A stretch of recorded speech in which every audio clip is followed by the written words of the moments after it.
actually, and their co-conspirators saying actually, not just is another world possible, but that we have to have radical transformation of that world.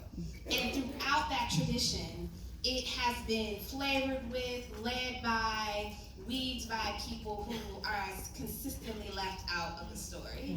And we use the word erasure a lot, and in this era, I'll use that word. It is something that has been intentional, systemic, all of those things. I mean, the fact that we're talking about, and specifically the author of She Came to Slay, that we're even at this point, there were so many incomplete stories about slavery, about black people, about Harriet Tubman herself. That work is a work of telling a more complete story, because when we can see more of Harriet Tubman as a person, as a lover, as a friend, as a person who said hell no to her ex-husband and her brothers, then perhaps we can too see ourselves in that. And so that is why, like, in telling more complete stories about black people in the black radical tradition, you can't tell me that Marsha P. Johnson shouldn't be seen as a radical black feminist figure and person.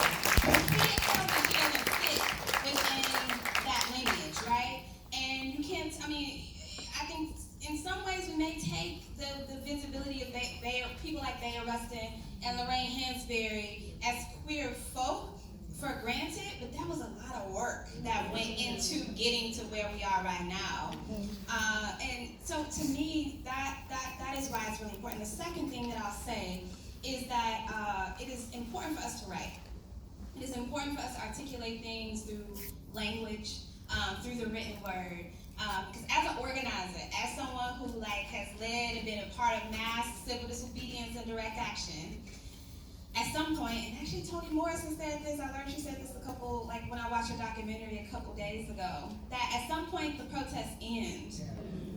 And when I talk to activists and organizers or activists who say, I'm not a protester, I don't do civil disobedience, I say, I'm a writer, and I say writing endures. Writing endures. And you can reach people in a different way, and it may be the entry point or a stop along their journey. But writing can deploy itself in a very powerful way. And so to me, that is the power of doing this work. And it must be married, in my view, with other things, for sure.